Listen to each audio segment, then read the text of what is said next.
Hi guys, welcome to Files TV. Murise kuma TV ese enyika. Tadzoka nedzimwe nhau dziri kupisa dziri kutenderera pa social media. Zanupf ED Mnangagwa vodedzera kuti mota dzedu ngadzidzoke. Pane mapepa anyorwa neZanupf chinyorera vanhu vakaita se vari makandidate avo paivhotwa. Vari kudedzera kuti pabepa racho panyorwa kunzi vese vakadyiwa, vese vasina kuwina kwavaikampenera kwacho kwese.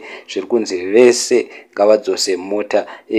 Pane mota dzavai vakapuwa guys. Zvinonyadzisa izvi zviri kuitwa nevanhu veZanupf. Takambozvitaura nango vanachamisa vakambozvitaura vakati timu yevarakashi ndo zvainoita.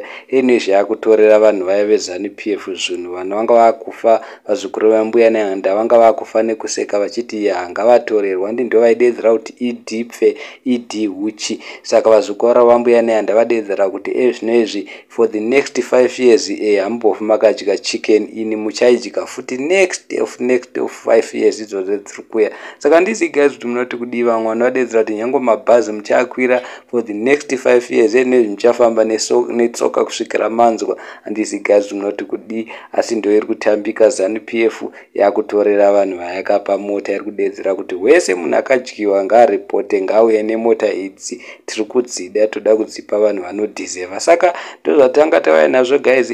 Timu yevarakashi ndo zvainoita, kushandisai yokusvipa yokukandirai uko. It's not first time mukaona kana ichitakura vanhu nemabhazi yovasiya yapedza kuita campaign. Mukaona kana ichipa vanhu chikafu yapedza nenyaya yechikafu yovasiya, mobva maziva kuti chakabvondoka. Saka vanhu vadedzera kuti this is the test of your own medicine. Vanhu veZanupf ndo zvamunoda izvozvizvi. Muchaona kuti hamusati mati 1 muchazoti moibva. Panozopera 5 years idzi mune maguta, mune maiguta patenyu inonzi Zanupf. Handii maiti ED huchi, ED pfe. Idyai katione, because ndo zvairi kuita.